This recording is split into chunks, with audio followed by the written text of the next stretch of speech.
Thank you, Mr. President. Excellencies, building on the political and security developments outlined by my colleague from the Department of Political and Peacebuilding Affairs, allow me to highlight the humanitarian realities we are seeing across Ukraine.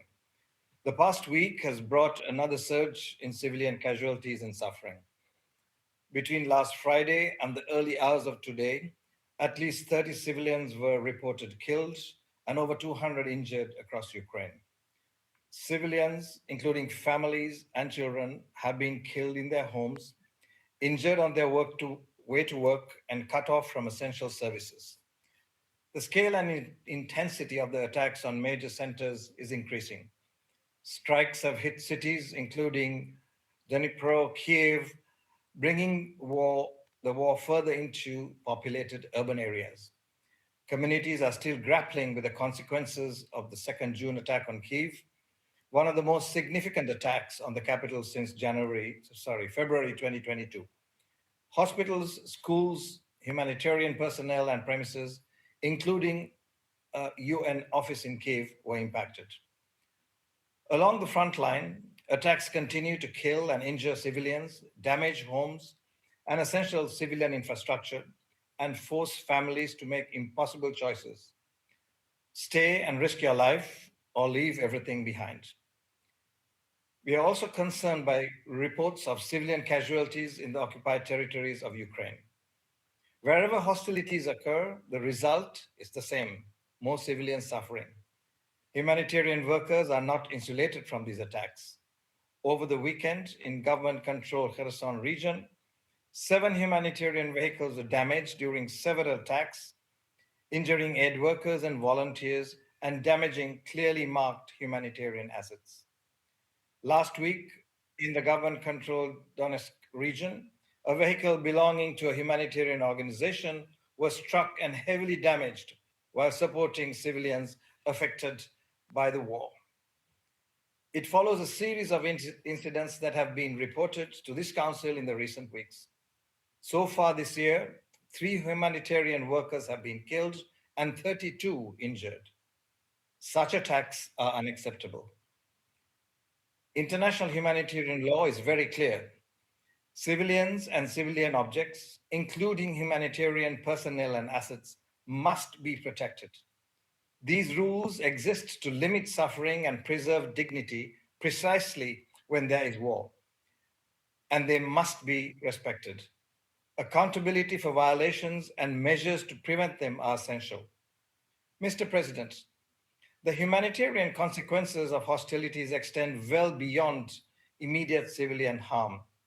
They are measured in communities becoming harder to reach, harder to support with assistance, and harder to protect. When humanitarian operations are interrupted and impeded, supplies don't get through, life-saving services are suspended, humanitarian evacuations come to a halt, and civilians lose a lifeline.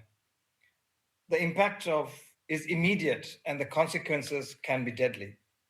Mr. President, in frontline areas, our humanitarian partners continue to evacuate civilians who wish to leave and to deliver essential assistance, but our ability to do so is shrinking. Hostilities, including the growing use of armed drones, create a daily dilemma: how to remain present where needs are greatest while keeping humanitarian personnel and assets safe. If humanitarians stay away, some communities become progressively more isolated, cut off from medical care, protection services, humanitarian assistance, and evacuation support precisely when they need them the most. Mr. President, international humanitarian law is unequivocal in demanding the protection of civilians and the facilitation of rapid, unimpeded humanitarian relief for civilians in need wherever they are. In line with this, our own offer remains unchanged. OCHA is ready to work discreetly with both parties on practical humanitarian arrangements that help civilians who are trapped along the front lines receive aid and voluntarily move to safer areas. Time is of the essence to reduce suffering and improve humanitarian access. Mr. President, Ukraine remains one of the world's largest humanitarian crises. Today, 10.8 million people require humanitarian assistance. Yet, we have received less than half the funding needed to reach them. We recognize the enormous pressures on humanitarian budgets as crises continue to emerge and deepen around the world. But Ukraine, the needs in Ukraine have not diminished. For communities in need, funding is the difference between help reaching them or not. It allows humanitarian organizations to remain present, respond rapidly, and support those facing the greatest risks. Mr. President, my asks to this Council are straightforward. First, use all your influence to reverse the erosion of the protection of civilians. Do not allow this level of civilian harm and suffering to become the new normal. Second, help preserve and expand our humanitarian operations to reach civilians in need wherever they are. Where access is possible, it must be safeguarded. Where it is impeded, it is vital to open it. Thirdly, ensure humanitarian organizations have the funding needed to remain present where the needs are greatest. Mr. President, the war continues to cause deep suffering for millions of people across Ukraine. But suffering must be reduced, civilians must be protected, and lives must be saved. We urge all those with influence, please use it. I thank you.